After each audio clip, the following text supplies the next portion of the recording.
Before we begin, this conversation went so long that I had to split it into 2 episodes. This episode is the first half.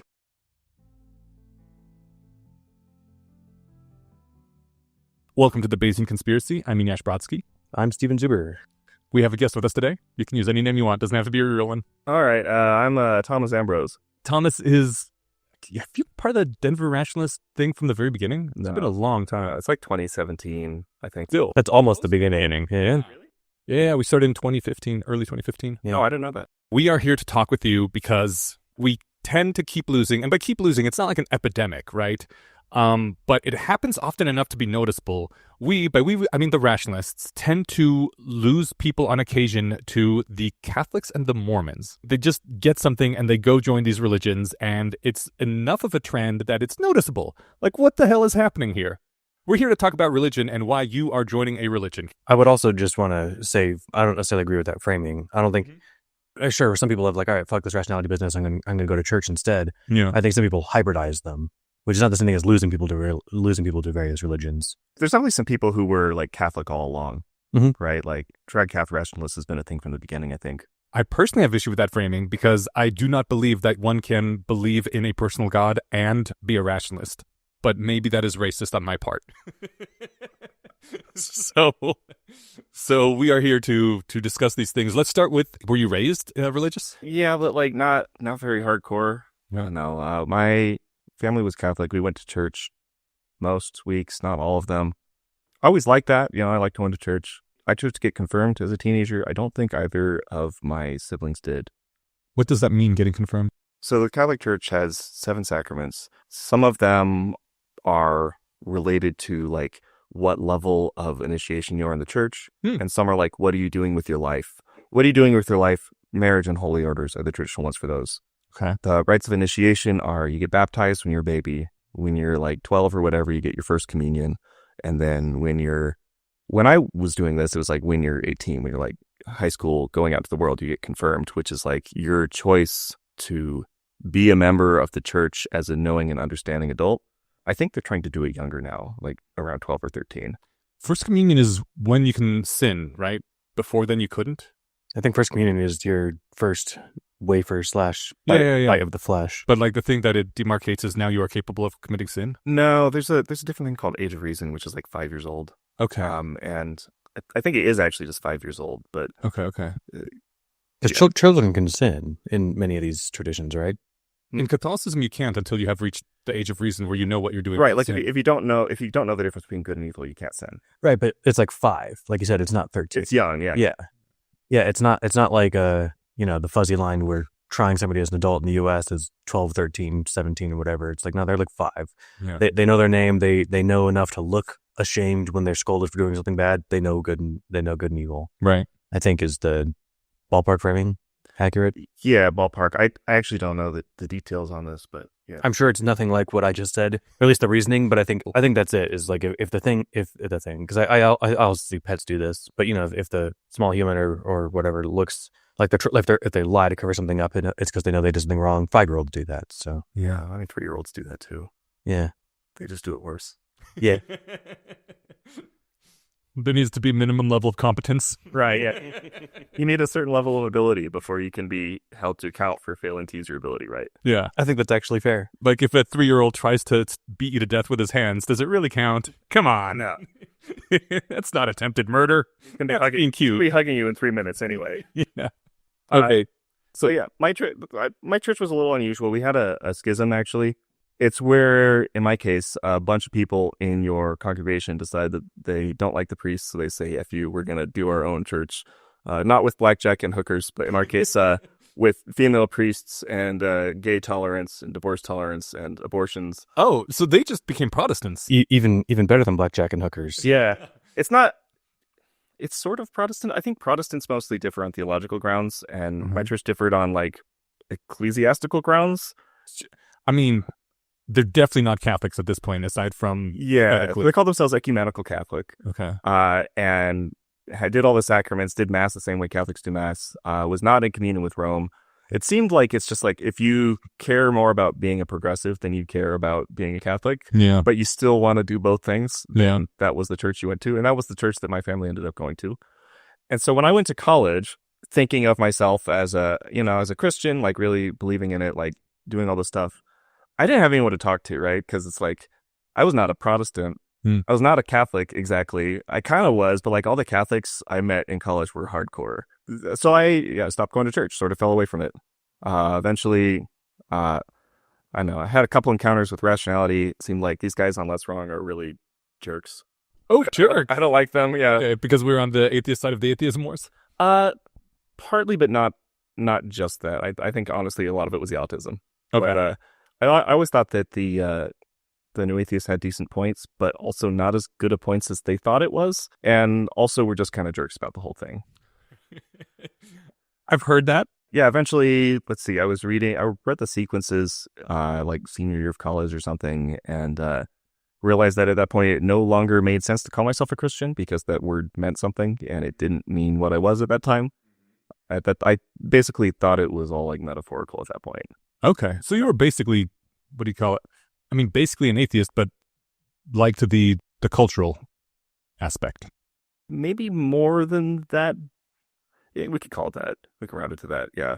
I think like secular Jews are a good modern, like popular example of that. You get a lot of people who are Jewish but don't believe in God. They follow the Sabbath to some varying degrees, keep kosher, etc. But they I don't know how true this is of secular Jews. I think sometimes it's true and sometimes it's not. But I think people who are attached to a religion, even if they maybe don't believe it literally, think that there's a lot that's there of value. And someone like Richard Dawkins will go around saying like, telling kids to believe in God is like telling kids to believe in the tooth fairy. Mm-hmm. And that's very explicitly denying that there's anything of value there. Yeah. So I don't think that the beliefs are quite the same. Okay, that's fair. I used to be very much on like the Dawkins Harris side, where there's literally nothing of value. You can get rid of religion and everything would be better. And now I'm very much not that. Yeah. I'm like, oh wow, there were some really important load-bearing parts that religion had in it. And the fairy magic bullshit was, ruining some stuff. But also, you know what? Let's get into that as we go into that. just to show my hand before we get started, I'm nicely in the middle where I'm kind of undecided here. So okay. This will be fun. So you went to college, you realized that you mostly think this is metaphorical as opposed to literal truth. Right. And so you started... I read a bunch of Yudkowsky essays, and he convinced me that, like, if I think this is just metaphorical, I should just be straightforward about what it is that I actually believe and use the correct words to describe that. And so I did. That's beautiful. I love that. This is how I feel everybody should approach every bit of their life. Sounds like you may disagree with that now. So at that point, did you start calling yourself like an atheist? Or did you think of yourself as an atheist, I guess? I thought of myself as an atheist. Okay. Yeah, I would call myself one too. I tried not to because I didn't really like it. Okay. You didn't like the vibes? I didn't like the fact that I was an atheist. Oh, okay. Why? Because here was this good, meaningful thing that I used to believe in that I didn't believe anymore, and that was sad. So I didn't like that. I think the vibes were a lot of it too. Like, I didn't want to be connected to people who I thought of as atheists mostly because of like the vibes, the like tooth fairy stuff. Ballpark, what year range was this? Was this around the heyday of New Atheism? This was like 2015. Okay. So I know it was well past. Yeah. Okay. I've met a number of people like that now that had really good experiences in religion and were saw the arguments, saw the evidence that's available, and were like, well, I guess I can't believe it anymore. And that kind of sucks. Yeah. I mean, tracing Woodgrains is like that story, right? Yeah. I think the more modal rationalist is someone who grew up with a bad experience with religion. This is a large part of becoming a rationalist, is when you really believe the hardcore fundamentalist stuff and then realize that none of it is true. And you're like, well, fuck, now I don't know what to believe about the world at all because I obviously can't believe the authority figures that have been telling me lies, and I got to figure out everything from scratch. And that's a shitty place to be thrown into in your mid-teens. Yeah, I would agree with that. It does seem like most people in Rationality have bad childhood experiences with religion, like sometimes abusive, in fact. Mm-hmm. Yeah. I think the psychotype of like believing a bunch of like literal fundamentalist stuff and then becoming an atheist I think that those are very similar metaphysical positions to each other. And I also think that the type of person who's a rationalist is the type of person who's like bimodal there, right? You're not going to believe a bunch of fuzzy stuff in the middle. Right. You want to have clear ideas of what is actually happening. It's interesting that the epistemics are strong enough that even someone who comes from a background of good religious experiences, like if they are, I hate to use the word truth seeking, so I'm not going to use it. But if they are going to use the word autistic? No, but if they're really interested in finding and getting a solid model of the world, even if they had good experiences in their religious background, once they get to the epistemics of rationality and implement them, they're like, oh yeah, this just works. And oh, okay, this is what it leads me to. Because it sounds like that's what happened to you, right? I would say I was convinced that the tools were correct, and that was where they brought me. I think they are good tools. I'm not sure they're as good as they're made out to be. I wonder, just as far as an idle thought to put on the back burner, I had a very lukewarm religious upbringing, and yet at the same time now I'm not a fanatical rationalist. I've been doing this for 10 years or whatever, but I guess I've been interested in this stuff for 15, but podcasting for about 10, and so I'm clearly involved, but I'm not. I still don't know, what a rationalist is, and this comes up once a month with me, and I don't quite know how to answer it or where I stand on the scale. I'm clearly a fan, but maybe I'd be more gung ho about it if I was kicking back from a bad religious upbringing. But maybe because my religious upbringing was so moderate, maybe now my rationality is my rationalism is so moderate. Maybe one data point. Could be an Onion headline. What? I don't know that I'm really an enthusiastic central rationalist, says guy who's been on a rationalist podcast for 10 years. That's the most common rejoinder I get, and I've got to think you guys are all right. So maybe maybe I just don't understand any better. I answer any worse than you guys all do. I think that there's a lot of people are reluctant to identify with it. I think it's not if it's reluctance. It's it's that I don't actually know if I fit in. So it's not oh, I don't like those guys. No, I think they're great. It's I don't think you fit in. That's why you should go to Less Online. All right, and then you'll get a sense of how well you fit in or not. Well, I was at Lighthaven for a week last year and felt something like an interloper. I'll do Less Online and we'll see if I feel more or less. I wish I could find a way to squeeze the word online in there, but I can't.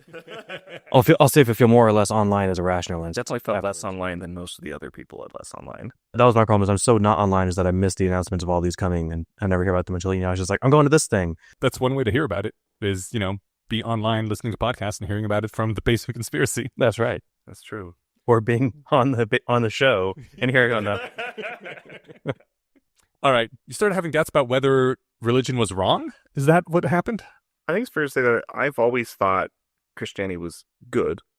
Okay. I left it partly for, practical social reasons. I was not attached to any particular community. Also, I think maybe more so for epistemic reasons, it seemed false to me. Yeah. But it's good. And so my conviction that it's good has been growing over time. Real quickly, give a rough, vague summary of what you mean by good. I'm not looking for anything rigorous here, just kind of fuzzy vibes based. Right.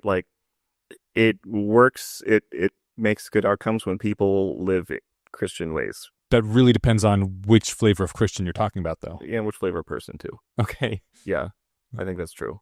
But, I have the conviction that it would be good for me personally, right? I wanted to live a Christian lifestyle, essentially.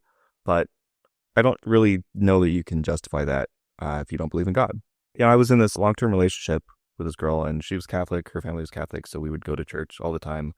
And that was nice. But also, it didn't feel quite right at other times because I really don't believe this, and I feel like I maybe shouldn't be here participating in this thing that I don't believe in. In Catholic Mass, you have to say the Nicene Creed all the time, which is where you stand up and you say I believe in one God, the Father, the Almighty, etc. You say a bunch of stuff and you say I believe all this stuff, and I was thinking I don't believe all this stuff, and I don't even believe in some weird metaphorical version of belief where I can say that in that way I believe all this stuff.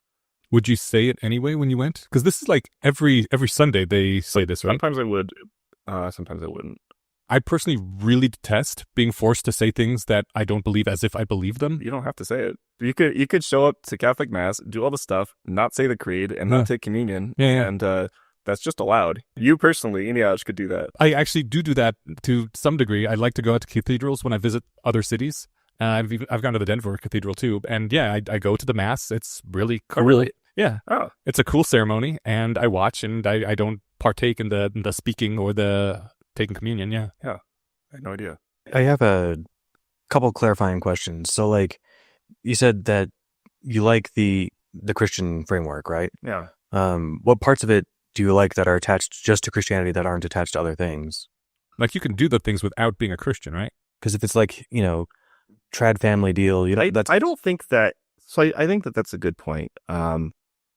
There isn't the things that I see Christians doing aren't things that you can't choose not to do as someone else, and it's not things that nobody else chooses to do. But it is something that, by and large, I see Christians doing this and non-Christians not doing it. If you are having a family and like having community and pursuing what you see as good, that is something that is reinforced by going to church, by reading the Bible. That's something that's often not reinforced outside of this. I've heard women say when they were like 26 and wanted to, well, one woman particularly was 26 and said she wanted to like get married and have kids, and her friends looked at her like, "Why are you throwing your life away?" Right. And I don't think that is a thing that you would hear in a Christian setting. Maybe, is that correct? I think that's more governed by politics, actually. Okay. And I think that it's not so. It's if you're Christian, you can be Christian and progressive, for example, and some people don't see those two things as being in opposition. I think that Christianity generally points towards like, yeah, marriage and family life is a good thing, and progressivism generally points away from that somewhat, right? Like, marriage is, we're kind of skeptical of this institution, particularly if you're a woman. Family life is like, why would you do that instead of having a career? Yeah. Families are some things you have when you retire. Yeah. I mean, these mix in different ways, and it really depends on the person and the specific milieu, I think.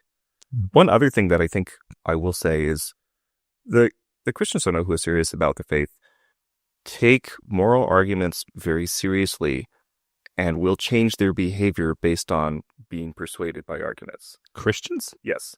Okay, I thought you were talking about rationalists, because I've seen that a lot in rationalist circles, but I've seen the opposite among Christians. I think there's a different language you have to speak, right? You're operating from different moral precepts, and there's different things you want to invoke, right? But like, if somebody's doing something that's wrong, and you understand it to be wrong under a Christian morality, then you can go and say, look, like XYZ, here's where Jesus says this, here's where Paul says this. Like, do you really think you should be acting this way? That's a different kind of argument than you do with the rationalist who's doing something wrong, because he wouldn't be like, well, look, Thomas Bayes never, did this. Right. That they wouldn't find that compelling. Exactly. But I think you're right that people are amenable to moral persuasion just from like you said, a different language and different approach. It's like this, basically, if a Christian is mean to beggars, you could be like, that is super unchristian of you, and here's 5 citations. Yeah. And they might update their behavior. They might update their behavior right there, right? It's not like, I think often when you're persuading somebody or you're trying to argue with somebody, you wind up like, maybe you win the argument and they're like, yeah, whatever, bro. But then like next time you hang out, they're doing the thing that you argued for. It takes a while to back propagate. Yeah. But I think that this is really interesting, right? Because like, rationalist whole thing is we change our minds when it's appropriate to change our minds. Mm-hmm. This is something that I have noticed that the Christians in my life, and I don't know that this is universal, right? Like, I grew up in a educated and like left-wing county. Maybe if I grew up in rural Indiana, it might be different. But the Christians that I have known have been people who they care a lot about what's good, and they are open to changing their mind and changing their behavior, which I think is harder than changing your mind. Like, even right in the moment, because that's something that Christianity teaches, right? Is like, have a heart that's open, that's willing to change and to turned towards the good. You cite the Bible to change people. This really depends on having correct source material, which we know probably was correct for the context of 2,000 years ago, but isn't anymore. And that can be a serious problem. I think human beings have not changed that much. I think we've changed drastically in terms of the technology we have, both actual physical technology and social technology. I think that's true, but I'm talking about human beings. I'm talking about human nature. I think human nature is greatly responsive to the context we find ourselves in. I think that you guys either don't really disagree, or I'd be really curious to hear the specifics, but I don't know if we have time to dig into that. But I'm inclined to agree with Carrie that we're still less hairy monkeys and better clothes than we were in 2,000 years ago. Remember our conversation with Yassine Mascout where he pointed out that Yeah, no, that's how we try to say his name. oh, that's true. I thought it was Meshkout. Mascout is close, but like if you really say it right, you get the Arab in there, so it's Mascout. I can't do it. He deliberately chose it so it'd be impossible for white people to say. Yeah. Okay. Yeah. Anyway, so Yassine's... Oh yeah, well, he said nowadays everybody in the middle class first world has roughly 130 slaves that they use, energy slaves, right? Right. Equivalent with the electrical powers and everything we have. That makes actual slavery infeasible financially. It's just stupid to have these entire enforcement mechanisms to prevent people from running away and killing you and all that when you have 130 energy slaves for $12 a day. Energy slaves won't clean your house. I mean, yes, they will. We have washing machines and dishwashers and vacuums and a whole bunch of other things. Energy slaves won't like clean off my countertop and wash the dishes that are too big to fit in the dishwasher. Not yet. Hey, hang out my shirts. Yeah, I mean, give it another few years and we'll have another 10 slaves to do the last few things. I hope so. But the point is that slavery somehow magically happened to become evil at about the same time that it was no longer very important. Once we were replacing calories as the main source of work with fossil fuels. It's just a fantastic insight that like slavery was a result of the conditions that humans found themselves in. And if we reverted to those conditions within 2 generations, we'd probably be back to slavery. If we were, I believe Scott Alexander said, if you dumped us in Mesopotamia in the conditions of the ancient Egyptians, we'd all be worshiping a pharaoh king within 2 generations and building pyramids. We adapt to the circumstances we're in, and that is the most adaptive thing to do in those circumstances. I think likewise, the fact that we have full reproductive control of our biology now and massive control on STIs changes the sexual purity norms that are important. And that not just that are important, but that are moral.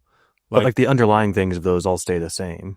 Like our adaptability and our importance on family planning and disease propagation, right? Mm-hmm. Those underlying things are the same. It's our implementation mechanisms now that are different. Yeah, but it used to be arguably, and again, I haven't looked drastically into this, but arguably it used to be the most moral thing to have an ethics of sexual exclusivity, sexual purity kind of thing. And now I would say that's actually immoral. That for most people, that kind of immoral. Yeah, I think for most people, now that we don't have the problems that we had back then, that level of personal suppression does more harm than good. I don't think that. think your poly is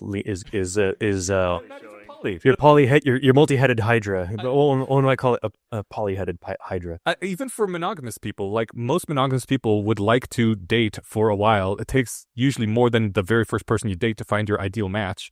And there's no reason not to have some sex along the way if sex isn't a risky thing. I think that, and I would love to, because I've thought about this a lot because we had this episode a couple years ago where I did a poor job articulating my defense of monogamy.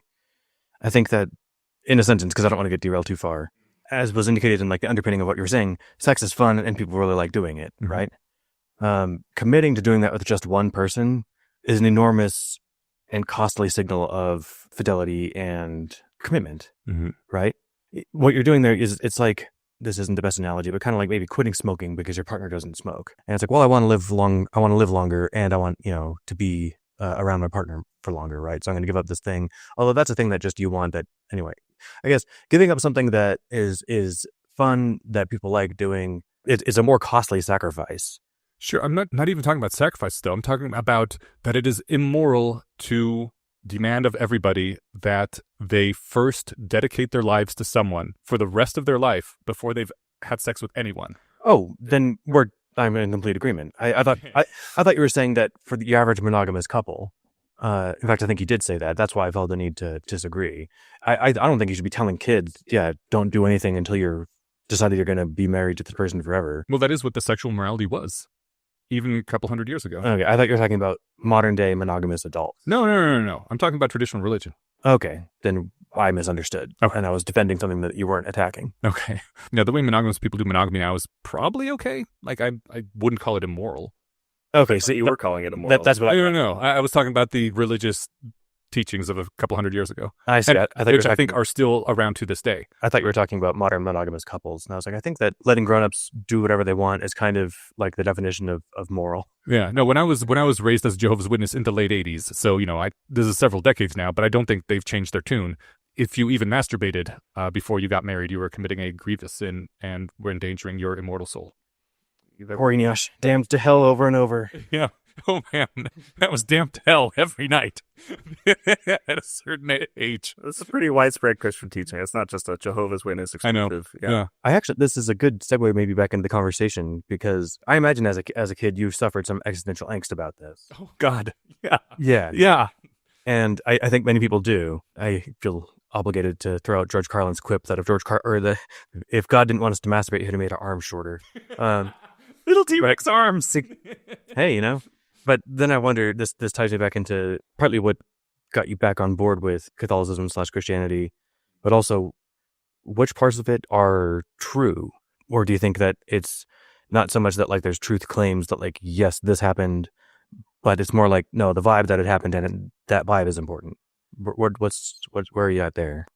It's a good question. I guess as regards to the discussion that you're trying to transition away from, I wanted to say a couple things though, which is I think that, so let's talk about monogamy. It seems like lots of people want to have sexual partners, a lot of them, especially men, but also a lot of women want this, and also people really want their partner to be faithful to them.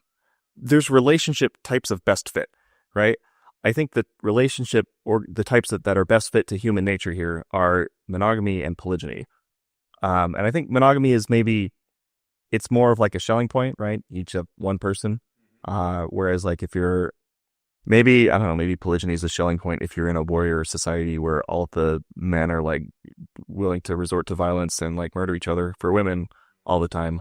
And they say, well, we got to do this. Otherwise, like whatever is going to happen. So when I talk about human nature hasn't changed, that's the sort of thing that I mean.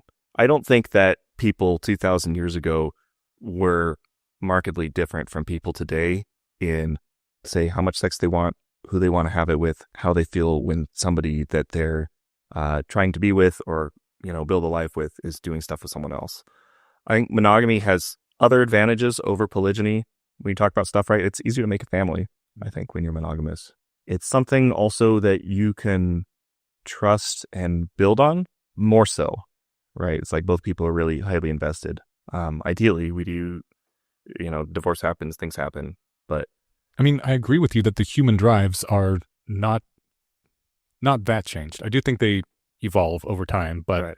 you can isolate some of the basic ones and they aren't that different, but the context that humans find themselves in really matters. And that's why I think that's like true a 2,000-year-old morality isn't going to work very well in the modern day. Like some parts of it will work great, but other parts will obviously have shown that they don't fit current day anymore. I would say that there are things which are part of Christian morality which I feel are not inherently good. I feel like they are good conditional on certain circumstances. Yeah. Right? You want to call that cultural evolution. You want to call it like fit to time and place. I don't know, but I think it's not like deep inherent truth. I think it's good for a time and place. Yeah. I think that you probably see more of it as being that than I do, though. I kind of feel like we've gotten off on a long tangent because, not to question you or anything, but I don't question me too. Okay. I came on here to be questioned. I don't think this is the reason that you switched to Christianity. Because, it's not. Yeah, because it sounds like you are already happy with your morality. You know what you wanted. You wanted to live a Christian life. And so, like, that wasn't what drew you in. So I'm kind of curious, like, why are you going back to religion? Yeah, so about a year ago, I left this relationship that I was in. I thought I was going to marry this woman. We were engaged, actually. I left because I decided I really wanted to be a family man. I wanted to have a big family, and she really didn't. That's really sad. I'm still kind of sad about that. But somehow I wound up coming out of this and just like developing a ton of agency, being super proactive and goal-directed in my life, like taking steps to accomplish things in ways that I hadn't done before. It felt like I was like a full human being for the first time. And this happened from deciding you were too incompatible and breaking up? I think it was maybe partly like both caused each other in a sense. I think that this relationship is one that I should have stayed in unless I was the kind of person who could actually like achieve goals that I had in life and be an agent more. I think it was the right decision. I think I was wrestling with this problem, and this problem is I'm looking at a future, and I think the future is not gonna be what I'm made for, and it won't be terrible. Yeah. And so the question is like, am I the kind of person who can have a better future outside of this relationship than inside of it? And ultimately, I think the answer was yes. This had weird spillover effects, like I'm talking about, like the agency, everything. How did that lead to your becoming religious? Part of it was I decided I wasn't gonna apologize for wanting things and for feeling things. I'm allowed to do that. I'm allowed to take up space. It's not that I just have to accommodate other people's desires. People also maybe have to accommodate my desires, and maybe we can come to some compromise or whatever. Mm-hmm. This is not a way that I've been most of my life. I've been a very accommodating person most of my life. And it felt so wonderful being able to trust myself and to act on my feelings and to go and get stuff and having things work out well. I had to keep doing that. But the thing is like this thing inside of it. Like I told you I always thought Christianity was good, but this it's not just like Christianity specifically. I feel like life is good. I feel like the world is good. The universe is good. I feel this on a deep level. This is something that I kind of had to suppress a little bit being a rationalist, because I think as a rationalist, the only way you can interpret this is there's something misfiring in my brain that is insensitive to evidence and just concludes like the universe is good, whatever. I think we've come around in rationalism a lot more to people just have different happiness set points, probably have a higher level. You have a high happiness set point. Yeah, really in the lucky average. there. And that really makes it feel like the universe is better. I think these are different though, because I don't have a high happiness set point, but I do think that that life in the universe is good. And like, yes, I know that the universe is full of terrible stuff like death and suffering, but like overall, I'd much prefer it exist than not exist, which must mean I think it's good. Is that kind of what you mean as well? I think that's part of what I mean, but not all of it, right? I like to read a lot of philosophy. In Stoicism, this idea of this thing called the logos. It's the rational order inherent in the universe, and also it's ordered towards goodness, right? So it's like if you imagine, I think physics is a rational order in the universe, and I don't think that physicists have an understanding that physics produces good outcomes. I feel like there's something there, and this is not something that I can explain, right? But when I was saying, I'm going to trust myself and I'm going to do what I need to do and what feels right, this is something that feels deeply right. Something that feels more deeply right than almost anything else I can do, right? And that somehow there is something in the universe which is ordered to producing good things. So like some sort of mind that's watching the universe and making sure that things trend towards good in the way that humans vaguely understand good? I'm not sure, right? I want to hold off on describing what it is, and that makes it very fuzzy.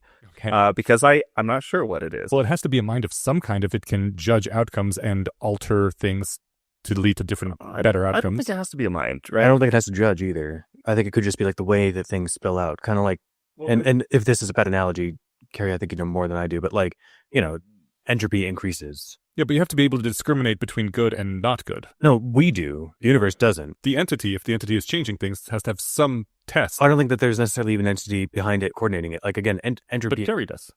No, I'm not saying that. Yeah. I mean, I do now, but I I didn't then. was going to say, I don't think it's necessary. He hasn't said that yet. And so far I'm still on this train then, or I'm still in his passenger car here, where if I use the example that entropy increases as a thing that just happens in the universe, it's not judgmented by anybody, by the universe itself. Goodness increases. Goodness is judged by humans. No. Heat is evaluated by humans, right? We use thermometers for that. Heat is the movement of particles. Okay, Goodness so is not that. Goodness is the relationships between conditions. I'm Aristotelian about ethics, right? Uh-huh. Like, I think that goodness is things flourishing by like achieving what they're built to do, right? Like a good hammer is a hammer that drives nails well. Okay. Right? Driving nails well, that's a physical configuration of like atoms moving in a certain way. Yeah, but the only reason you want to drive nails well is because a mind wants two things to be stuck together. Okay. That's separate from whether or not it's a good hammer. No, it's not. Your wanting to drive nails is separate from whether or not you even have a hammer. Yeah. Right? And then you judge the hammer on how well it does the thing you want. Like, this is entirely just wants. It's not entirely just wants. If you didn't have anything that wanted two pieces of wood to be stuck together, then you wouldn't have a concept of a good hammer at all. Suppose you have two flowers. One flower is nice and colorful and it smells nice and has the nectar in a place that the bees can easily get where they'll pick up the pollen and spread it around. You have another flower that's like too tight, the bees can't fit into it, it doesn't make any pollen. One of these flowers is not going to reproduce, it's going to die. Yeah. I think one of those flowers is better, and it's the flower that succeeds. Okay, so you're defining goodness as reproductive fitness then. I'm not defining goodness, but fitness. It's another example that's not about the relationship between what we want. But what I am saying is that nobody wanted that flower to do anything. Yeah. But I think that one of those flowers is more functional than the other flower. Yeah? Is goodness functionality then? Sort of, yeah. Okay. You could read Ozzy's blog post on capabilitarianism too. It's sort of like virtue ethics crossed with utilitarianism. If this is your criteria, then there's a lot of things that are absolutely atrocious and disgusting, which you would consider good. Every disease is a good thing then, as long as it can propagate into the next generation. Let's not use the word good. Because like a virus. I'm not the one that introduced the word good into this conversation. I introduced the word good. Yeah. I would say that viruses that manage to spread themselves and last longer are better viruses than viruses that like kill everybody and peter out or don't manage to spread. To clarify, they're better at being viruses. Yes. They're not better for humanity. I'm not happier about their existence. Yeah. But they're better at being viruses. So would your entity introduce more COVIDs and HIVs and tuberculosis? Well, I don't think so. So it's specifically things that are good for humans. I think so. All right, well, that's fine, but it does mean that you need to have some sort of human sympathetic filtering process, right? It has to be human shaped. It doesn't have to be human sympathetic, right? Sympathetic implies motivation. Mm-hmm. I don't know that it needs to have motivation. Have we gotten far enough in your journey here that you've said that you think that there's something like a God that exists? And Look, I'll just finish the journey. We can get there, right? So like, because the reason I ask is because like the reason that yes, it would be human centric is because God made us in His image to be vaguely like Him. Since God isn't a virus, we're not rooting for viruses; we're rooting for people. Right. You have to start out with the belief that the universe is good for humans. I started out with that belief, actually. So I started off with that belief. Look, I'm going to be real. I don't know where this comes from, right? This is something that's always been in me. This is something that, insofar as I've denied, I have denied against a part of me that is trying to believe this, right? And sometimes it's felt like Bayesian reasoning is sort of an optimization procedure sometimes, right? Like you move one string and you got to drag all the strings to tighten up into the new shape. And it feels like sometimes I'm trying to like drag all my strings out of shape to work around this one thing that has been there the whole time. Mm-hmm. And I decided I wasn't going to do that anymore, right? I feel like it's like that meme from Joker, right? Like where he's on there and it's like, you think that's funny? Like, Tired of pretending that that's I'm not. tired. Yeah, the universe is good and I'm tired of pretending that it's not. That's the most wholesome take on that meme that I've ever. I like it and I love it. That's how I feel. No, that's how I felt. Yes. I'm super here for it. Yeah. And after doing that for a little while, I got to thinking about consciousness. I am not a physical eliminativist, whatever the position is. Like, I don't think physics is enough to explain why it feels like something to be me. Okay. And the alternative I find the most plausible is like some form of like primitive panpsychism. Not that like rocks are thinking and have feelings and like self-aware, but that like rocks have some sort of experience, some sort of awareness, right? Maybe electrons have some sort of awareness. It's not going to be very complicated, but like there's something there that awareness is somehow an intrinsic property of the universe that we don't understand yet. In the same way that the strong nuclear force is, it's a basic building block of the universe. Yeah, it's there. And I realized that like, well, if the universe is good and also like the universe is aware, then what we have is something like a mind that knows everything in the universe and is also goodness. And it seemed to me that this is close enough to God that maybe I should actually be going to church at this point. Okay. And reading more. Like if you realize that, hey, this thing exists, like this sounds a lot like this other thing that other people are talking about exists, maybe I should go read what they're saying about that and see if they know something I don't. This does explain how you became a Christian, I guess. It requires two massive premises, which there's no way to arrive at them outside of personal revelation, I guess is the term. It honestly feels like personal revelation to me. Sometimes I actually wonder if it was maybe my confirmation sacrament was efficacious. Okay. Right? Because the idea is you're supposed to become a vessel for the Holy Spirit to work good in the world. Mm. And maybe this just like pinned my belief that the universe is good at p=1. I don't know, right? Like, that's mysterious and supernatural, and I don't like mysterious and supernatural explanations, but I don't have a good explanation for this. Wouldn't it be amazing if magic was real and that was like the only spell that worked and it's very subtle? No, I mean it. It's like It would be amazing. it would be something that I think that would be an interesting universe to live in. I'm on board with basically everything that you're on board with. I think before assigning any sort of like, Wait, hold on. I'm definitely not on board with the consciousness thing. I don't know if I'm on board with that. I can totally see that perspective, and I think it's worth taking seriously. We can put a pin in that for a second, because I know we've That's the whole podcast. it's been at least 3 so far. Yes. But we haven't talked about panpsychism in particular. We talked about consciousness, but I mean, there's not much to talk about panpsychism. Either you believe it or you don't. well, yeah, but that's It's like a soul, right? well, but it's more like, why would you think panpsychism is a thing? Mhm. And then that's a discussion. But I want to table that for at least 1 second while I say that the part where I fell off is that the goodness in this sort of base consciousness that is the universe is close enough to God that I might as well start going to church. For me, I'm reminded of Dan Dennett's essay that he wrote after, I think he had bypass surgery or something. It was an essay called Thank Goodness. And he meant, I really mean thank goodness. Like, people say it like instead of thank God. No, he's like, I mean goodness. The goodness that made the world, that made the people, that it made the tools that saved my life and that save lives every day. That's the kind of thing that if I was a worshiper, I could get behind. I could imagine actually bowing at the altar of goodness, but I don't think I would bow before a cross. That gap is still there for me. Yeah. If you look at the arc of humanity over history, one could argue that the universe is built to lead to the goodness, the flourishing of humans. It is optimized for human goodness, but a much simpler explanation than the universe was literally created to make humans happy is that humans themselves like to be happy and to flourish. We have that goodness within us, and we have a lot of effect on the universe around us. So just the fact that humans in general tend to be good and tend to try to increase goodness leads to there being more goodness.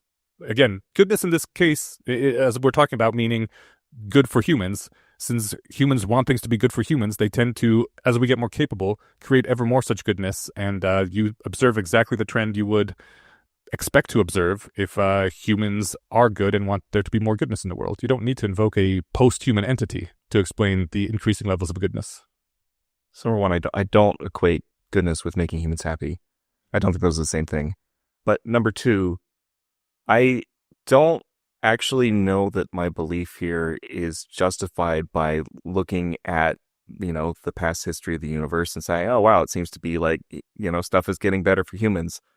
That must be part of it, right? But like, if something terrible happened tomorrow, I don't know, like a meteor hit something and killed a bunch of people, I wouldn't immediately conclude this belief is false. You'd think it was for a greater good somehow. I don't know that I would think it was for a greater good. I would think that there is a greater good, despite it. Okay. I think maybe that's the surest sense, right? It's not that everything that happens is good, but it's that somehow, like, the ending will be good despite any bad stuff. And that in general, like, something is working to make things good, and it's not just people. The it's not just people part is where you lose me. Yeah. I'm not trying to justify this to you. Right? Yeah. I'm just saying how I knowing feel. yourself. And it sometimes bothers me that I feel this way. Because, I don't know, I've read enough rationality articles. It's like, wait a second, Yeah. this isn't how this is supposed to work. But nevertheless, I do feel this way. And I'm tired of pretending that I don't. Yeah. I guess there's no evidence, there's no rational pointing at. You're just like, this is how I feel, and it works for me in my life. And I think it would work for other people too, maybe. I think it would work for other people, but also I'm not trying to say that, right? I'm not trying to say, like, you should do this thing that I'm doing. I mean, if it happens to you, yeah, if you feel this way too, Yeah. please, like, act on it. But if you don't feel this way, I don't know.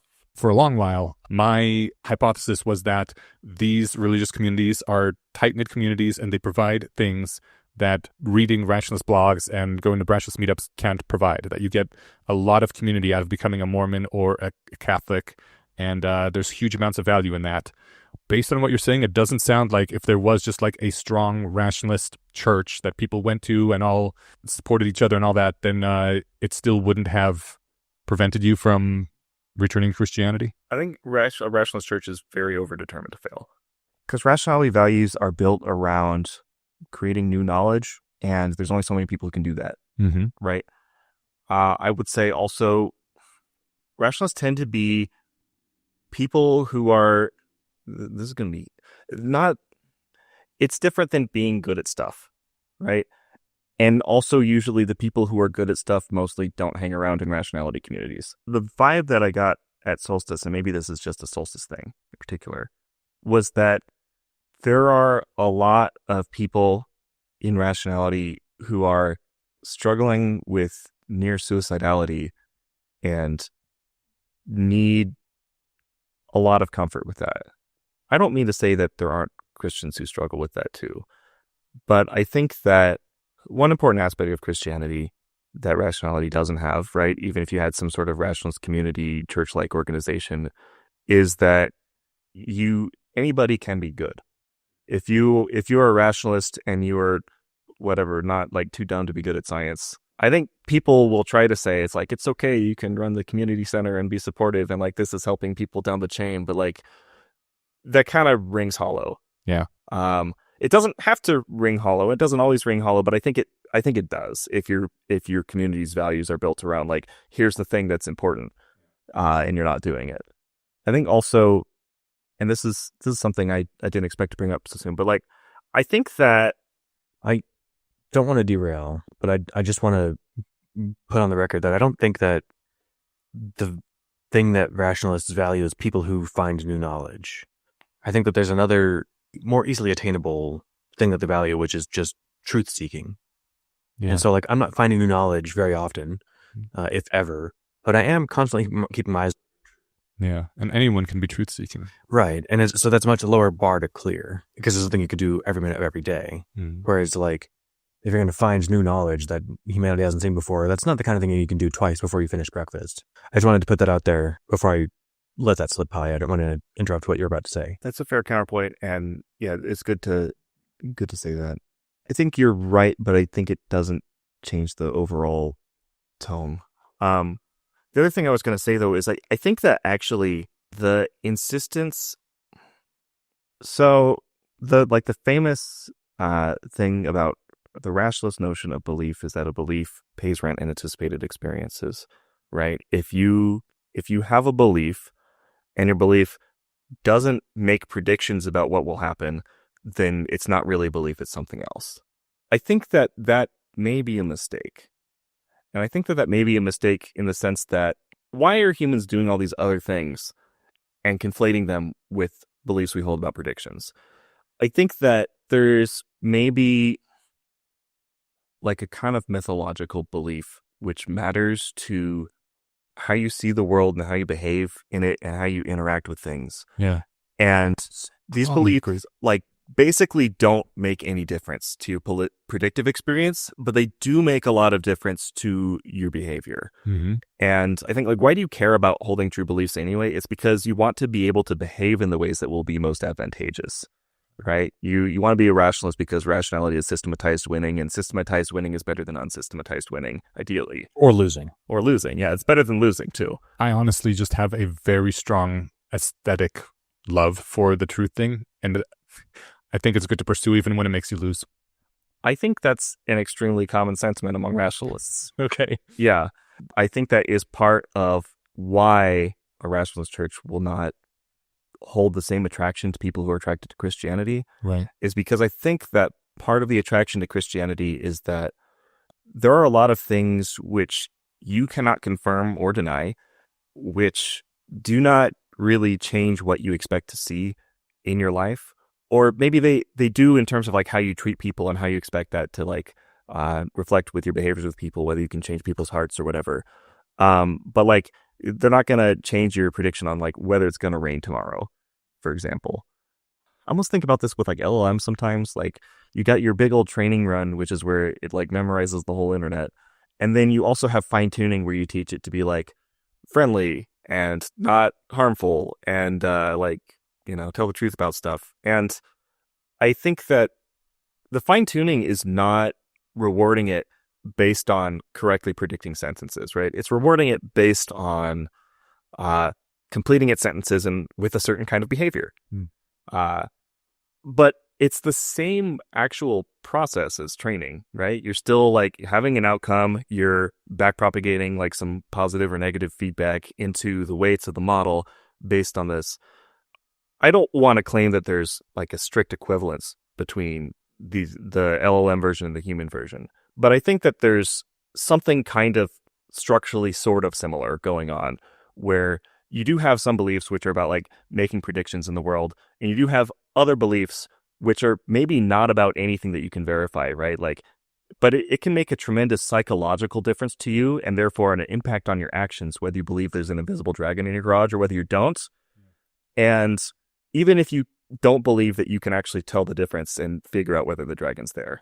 And I think that this is a mistake that is driven by the aesthetic desire for certain kinds of like the predictive truth kind of thing. I do think like a rationalist church and a Christian church would be serving two very different populations. I think that that's true. Yeah. And that's good. It does seem like there's a certain kind of literal mindedness that is very common in rationality and also in fundamentalist Christianity, like biblical literalism type stuff. Yeah. Yeah. Which is why the switch is there. Exactly. Yeah. Yeah. You said you value truth even if it means losing. And I can't think of an example off the top of my head where where knowing the truth would make me lose. I can only think of examples where I'd be thinking of winning, but I'm not.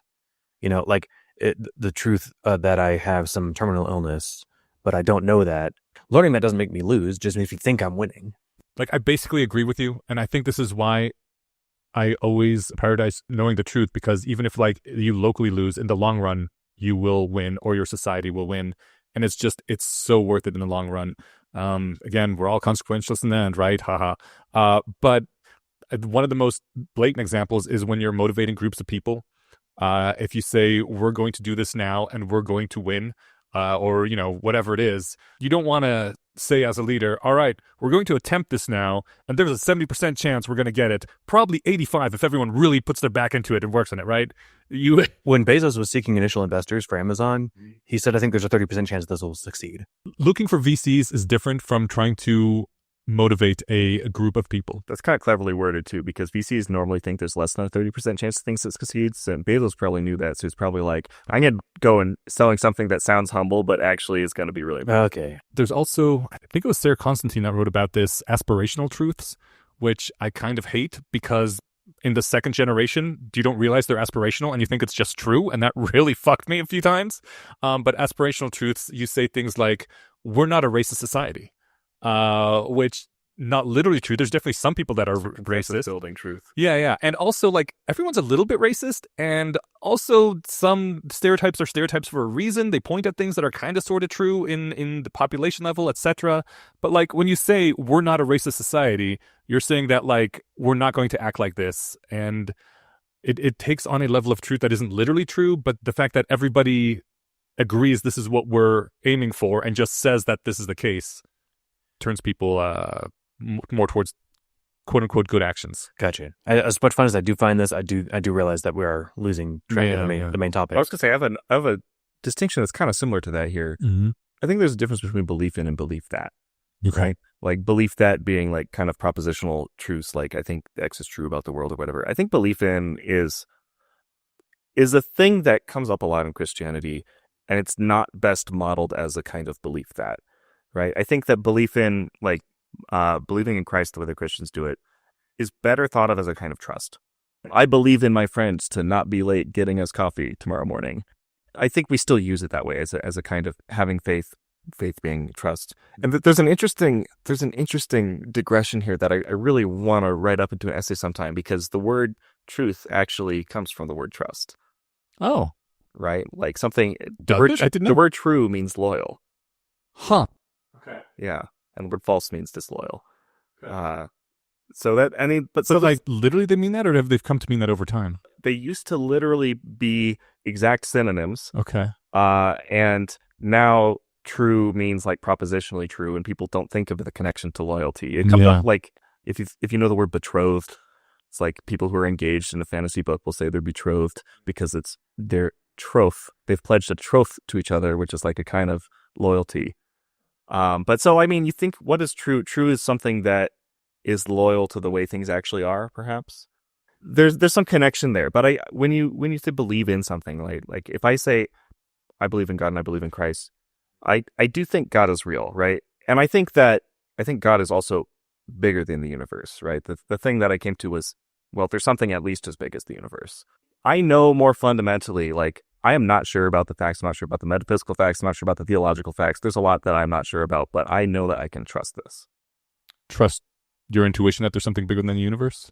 I know that I can trust God to come through for me, and that trying to live my life in accordance with what I perceive to be the good as best as I can, as sensitively as I can, God is the good. Have you read 1984?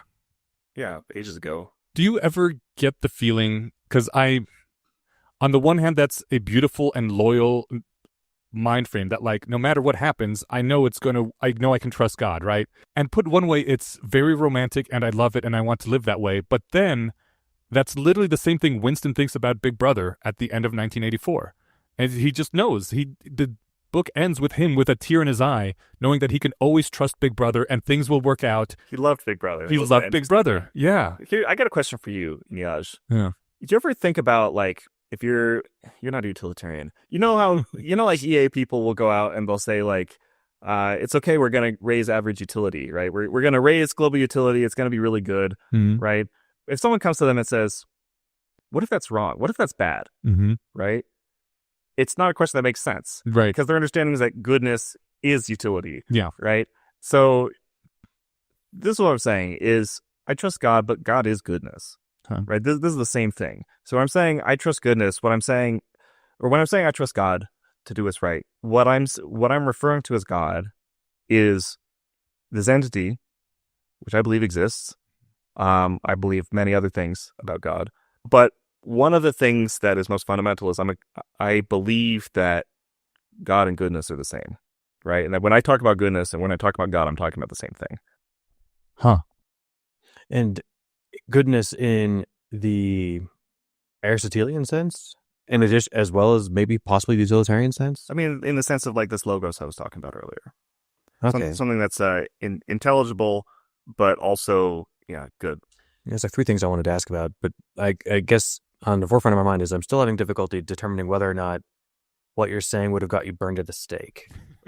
Like, no, I mean that it's I guess it's also funny, but like I think probably, you have to like, well, maybe. Well, because I guess I'm still struggling to whether or not I believe that you believe that like God exists the way that I believe that the run-of-the-mill Christian does, or if you have a like personal to you definition of it. Like my grandmother, when I was like, teenager and, decided that I didn't think religion was, accurate.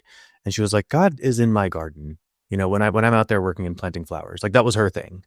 She's not a Christian. Yeah. In fact, she would be killed for saying that 500 years ago. Right. Like maybe by the right kind of Christian.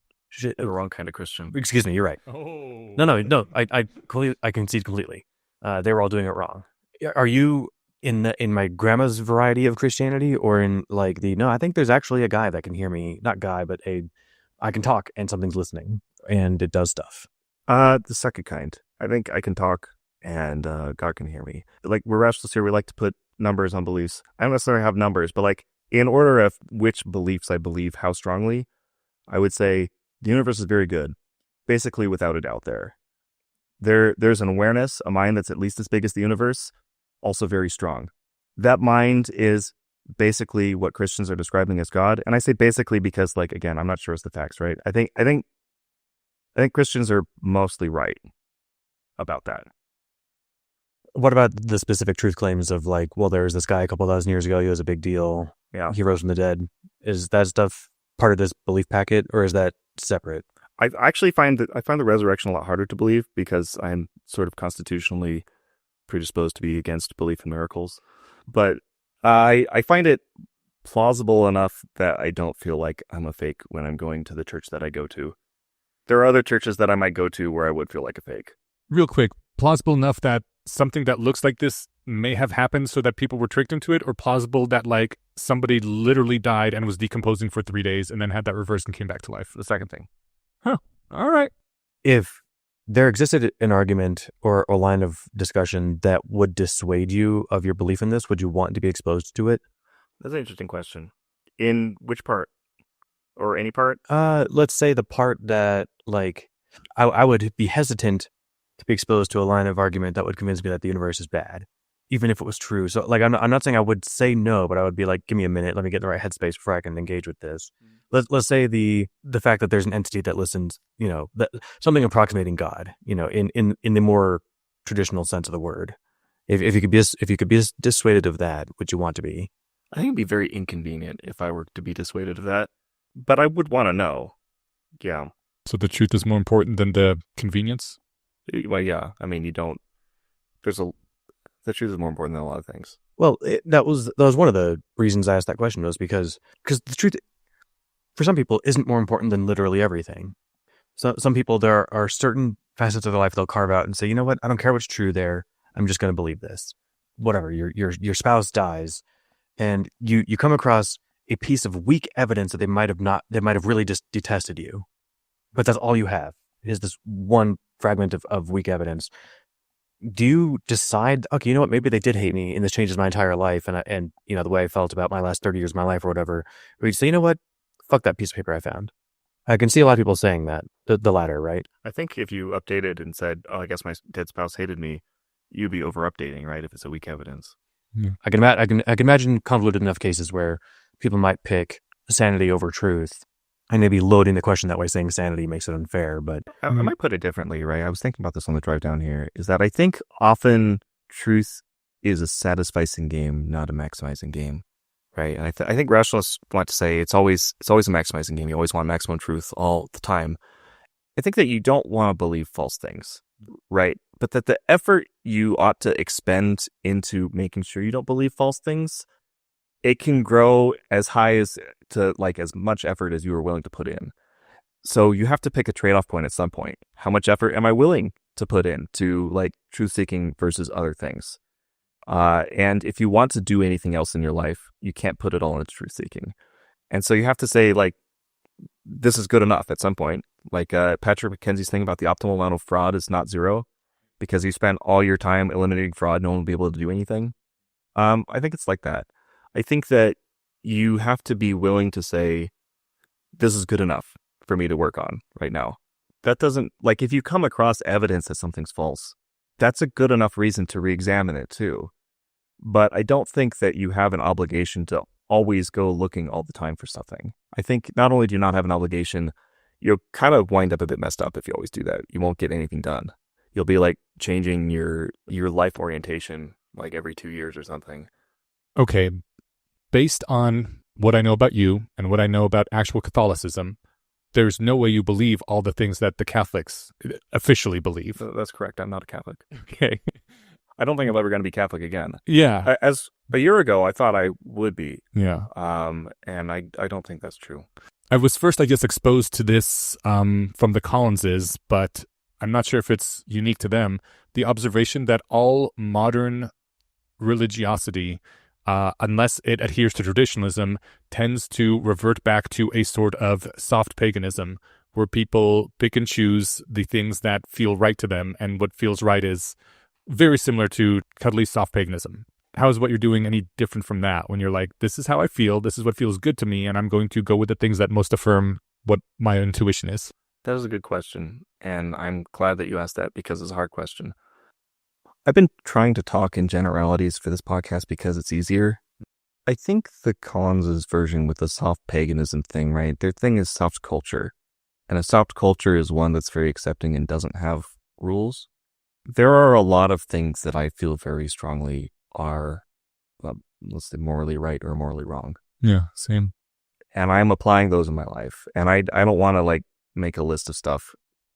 I think there are a few things that keep people from the soft culture thing, right? I think one is being a part of an institution that has rules.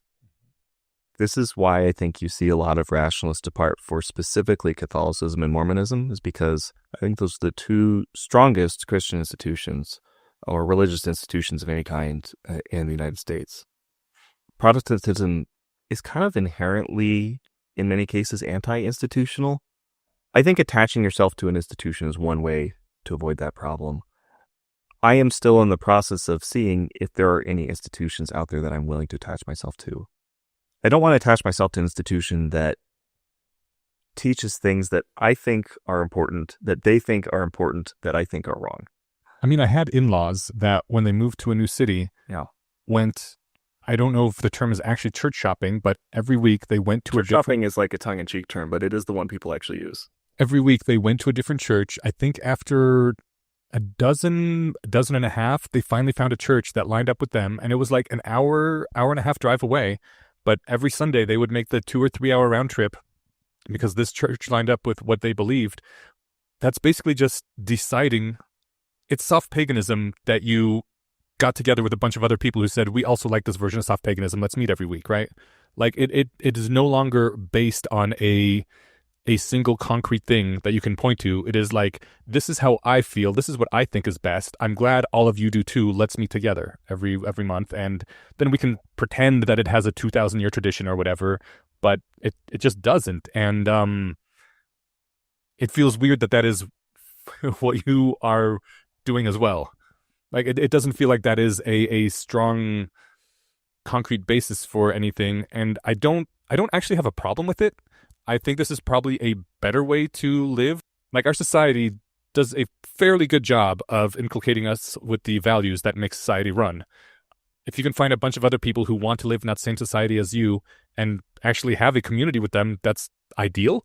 That's like exactly the society you want to live in, and everybody's happy together. But it is an admission that things are relative as opposed to objective.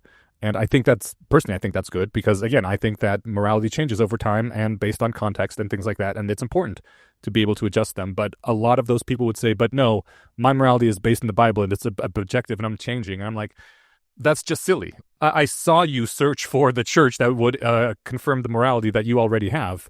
And I'm okay with that. I just feel I don't like the way that you're using the term objective to mean the opposite. I think that there's maybe at least two related concerns in there. Yeah. One is finding a community that already confirms your prejudices. I'm not doing a lot of church shopping right now, right? Like, I have a church, I go to it. It's not perfect. I wish there was like better rituals and more tradition and stuff. But it feels more important for me to be anchored in a community of people who I trust to be serious about doing good than it does for me to find the thing that's ideal for me. I think you're right to say it is hazardous to go looking for the group that already believes with all the stuff you believe. Mm-hmm. I also don't know that you can escape it, right? Because what are the alternatives? Having no group at all, or being with a group that believes a bunch of stuff that's wrong? The third alternative would be believing all the things that a big major group already believes, but just doing it solo. That seems strictly worse than just actually. That's what I was getting at. Is like, you could be an effective altruist by yourself, but it works way better in concert. Not very effective. You could be more ineffective altruist. You could be a more effective altruist in concert with other people. Yeah, I think there's just an inherent problem here of people relating to institutions, right? It feels like this is maybe like the right bit to be here now, like worked for this context, but like, are you sure that's like true for all time?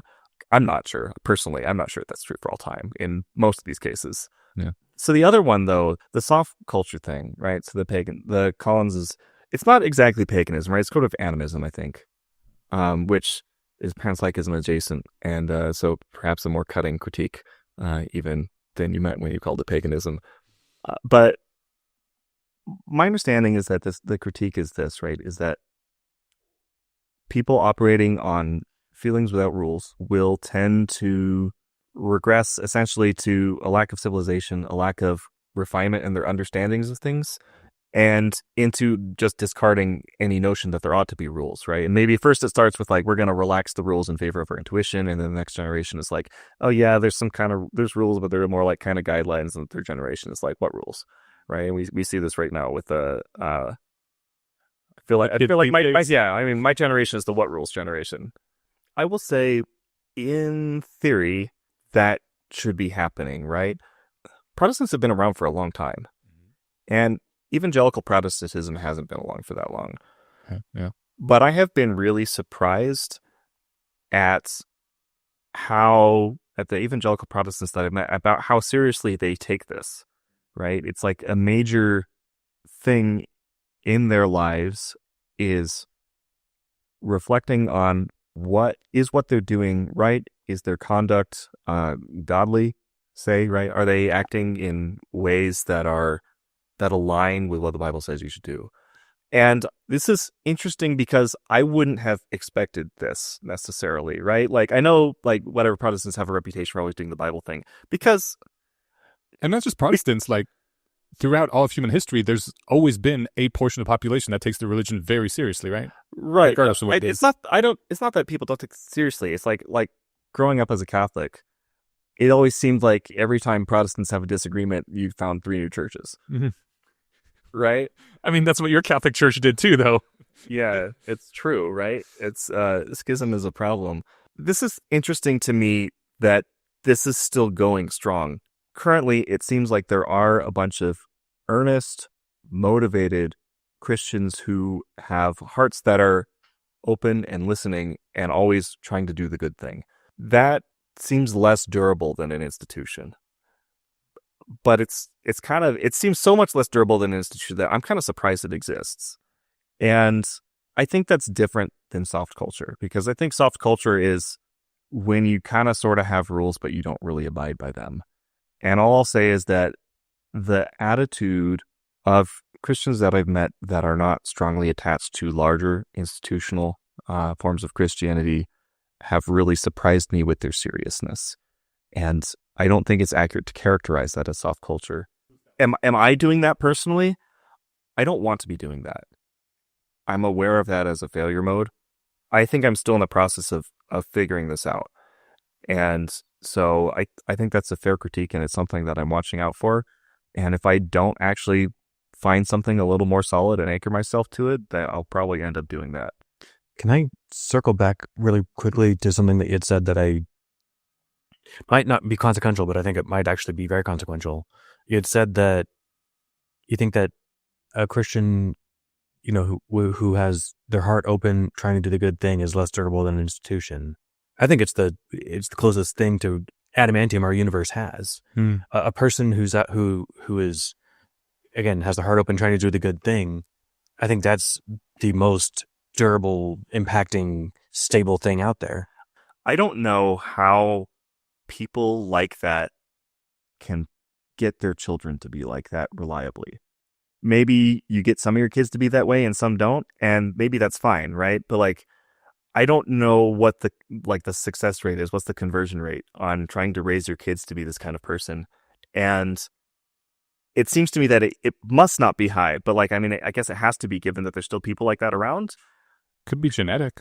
It could be somewhat genetic. It could be non-genetic completely. Like, I happen to come from nice parents, but even if I didn't, I try to think of myself as a nice person. It feels different than niceness. It feels like you're operating on another higher level of awareness almost. I guess I would say, I know there's some phrase along the lines of like, it is not expected that you will complete the work, but nevertheless, it is your duty not to cease from it. The work in this case might be something like making things better for people, living as you need to, as the Holy Spirit guides you to live. I think that you have to do this, and that it has to be goal oriented. And my understanding is that I am not called to renounce my attachments and sort of secede from this world. I'm called to participate in it and make it better. And to make it better by bringing this to other people and helping them too, and by doing what I was made to do. And that's not what I was made to do. Okay. I like all of that. Yes. Okay. Being called to make the world better. And importantly, people with hearts open who want to do what's good and right. These are my favorite people. These are like the best people in the world. I try to be like this. I try to surround myself with people like A lot this. of rationalists are like that. That's exactly what I was about to say. Like, this is one of the things I like about the rationalist community is I see more of that per capita than anywhere else, really. I think I know the answer as to why, but I'm going to ask you, why are you going to Christianity then, if so many rationalists already like this? Rationality, it's never felt like a perfect fit I don't mean like socially exactly, but sort of like, If you're talking about cosmic order and, stuff like that, rationalists' hackles get raised at that sort of language. Mhm. And that might be part of the reason that it's not a good fit. it's true, right? I think there's also maybe like a strategy thing where people are different from each other, and different people will do best by adopting different strategies. It became clear to me when I hung out with a bunch of rationalists in person last year at certain events that the typical rationalist at this event, who seems very, very into it, is different from me in certain ways. They tend to be like more autistic, for example, less okay with the stuff I don't know, the mystical, like cosmic order stuff. That's something that don't think I can explain in terms of rationality, but I'm comfortable with it. And what this says to me is like, maybe I should not be trying to contort myself into the shape of people who I'm not like, so that I can execute their strategy worse than them. Okay. Right? This sounds kind of like an argument for relativism. I'm not trying to make an argument for relativism. I think actually the autistic rationalist is closing their mind to certain forms of truth, often unintentionally. Like I don't think they're trying to be. It does seem like autistic people are less spiritually open, and that's difficult. And I don't know what to make of that other than that's not me. I shouldn't pretend that that is me, because I'm going to be making myself worse off, and I'm going to be shirking my duty to do what I was made for. It was not that. I like rationalists. I like hanging out with rationalists. I like this openness that rationalists had and being oriented towards the good, right? But like, I have learned that I'm not going to be a central member. I'm not going to be centrally a rationalist. I will always be happy to, be involved and hang out with rationalists. Yeah. But I think there might be some cross purposes there, and there might be some, my life is not their life, right? It's a different thing. There's an offshoot of rationalism, which is much more embracing the spirituality side of things. But regardless of that, I'm talking about the teapot thing. Yeah. Yeah. The teapot and assorted sort of like close to that sphere, they're intentionally illegible, which makes it hard to say exactly who's what, where, and how it goes. So I think rationality is in some sense like a coping mechanism for people who have impaired system ones and they have to system twoify everything, right? And my system one works pretty good. I'm definitely not autistic. I took the Simon Baron-Cohen emotionality quotient test. You score 30 or below, you might be autistic. You score over 30, you're not autistic. I scored a 31. So you're just on the over the line. There's a reason I like rationalists, right? But like, it's not my thing. The teapot, I like teapot people. I think teapot people are a little younger than me on average. Like they tend to be maybe like 24 to 29 or so. They're figuring out things that a lot of which I've already figured out. And I like that because I think these things are important, and they think these things are important. And I think some rationalists are like, what the hell are you talking about? The thing is, my intuition is that if you try to fit in a Christian context, you're going to do even worse than trying to fit in a rationalist context, because I think you've got a lot more in common in the way your neuro architecture works with rationalists than with your typical Christian. Like a lot of these people literally believe really crazy things, which you probably take issue with. Yeah, I take issue with sometimes, right? Like, there's a difference between disagreeing and taking issue, I think. Okay. Let's go back to the Nicene Creed. Like, I hate being compelled to say things that I do not believe. Yeah. I don't know if that's the case with you, but like, how much can you say things that you literally think are untrue in order to fit in with the group where it doesn't damage your soul to do that? I don't do that anymore. Okay.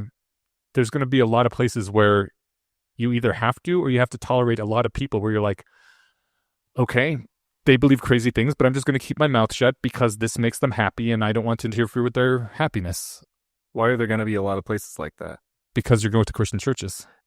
So it doesn't bother me if somebody believes wrong things, unless the wrong things matter. I mean, they live their lives as if those wrong things are true and they matter. Well, so like, suppose somebody believes the world's 6,000 years old. I don't believe that, right? I don't think it matters whether you believe that or not, because I don't think it changes what you're going to do today or what you're going to do tomorrow. I don't think it changes what you expect to see, right? This is one of those mythological beliefs that it doesn't affect your predictions.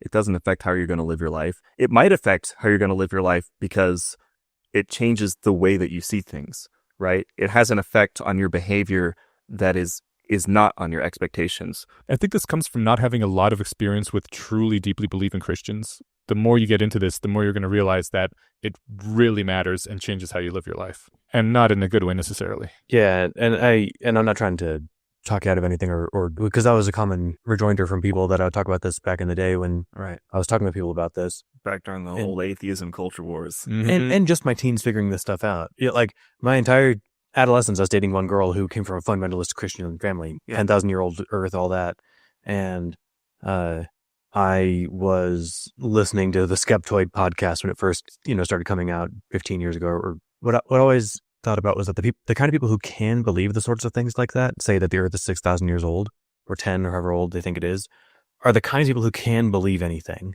or who can believe whatever's convenient for them to believe for bad reasons.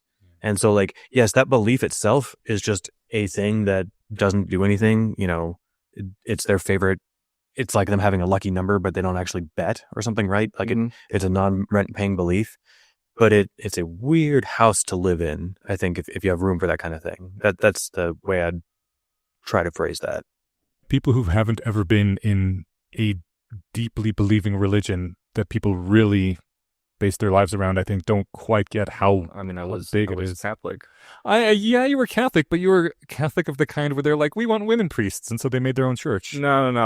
I was Catholic of the normal kind, and then I was Catholic of like that kind for like 2 years at the end. Okay. And then I was engaged to a Catholic woman of the normal kind, Uh-huh. or whose family was of the normal kind, and she was kind of not fully committed to it, I guess.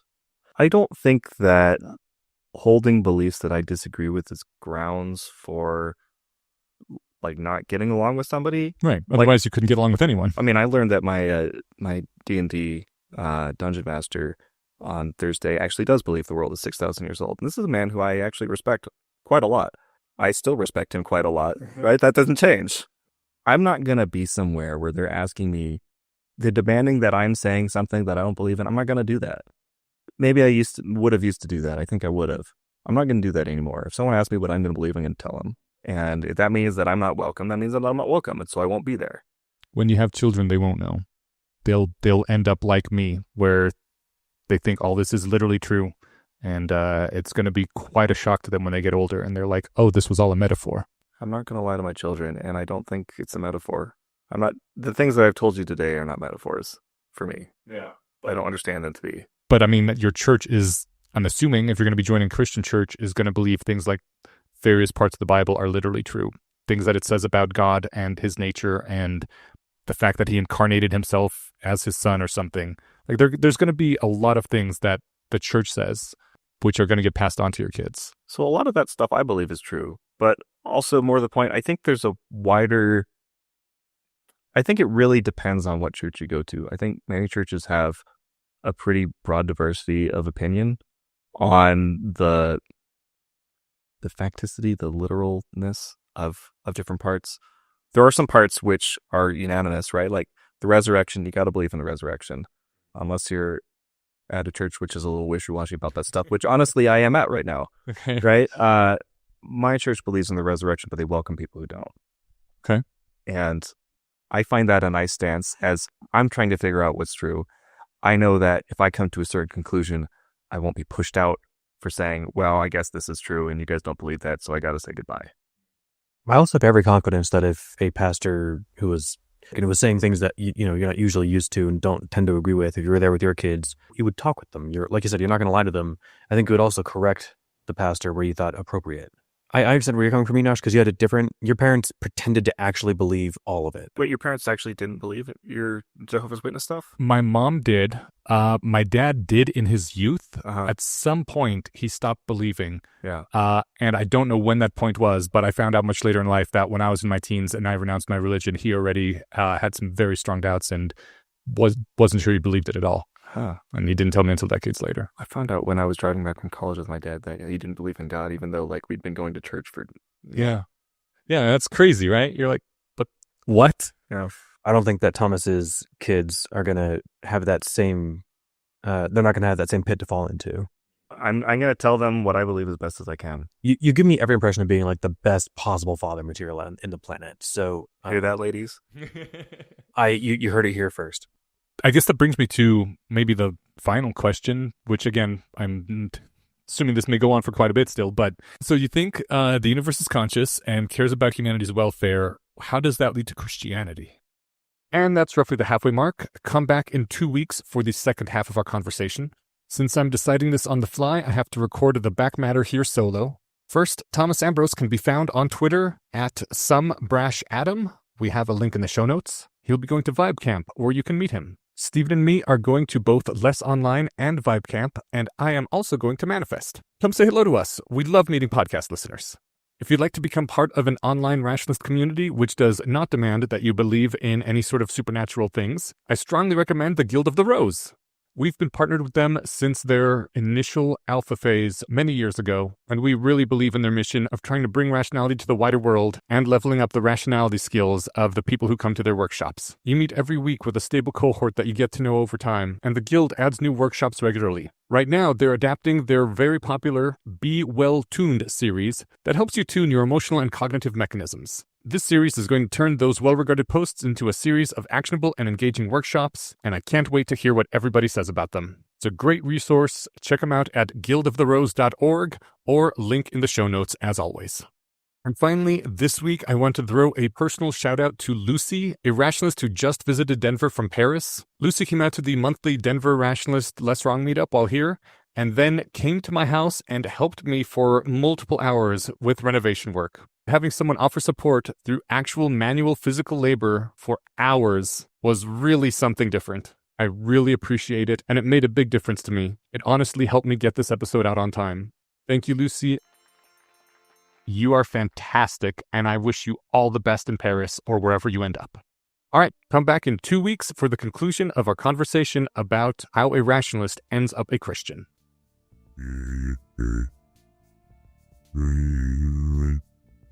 Baby.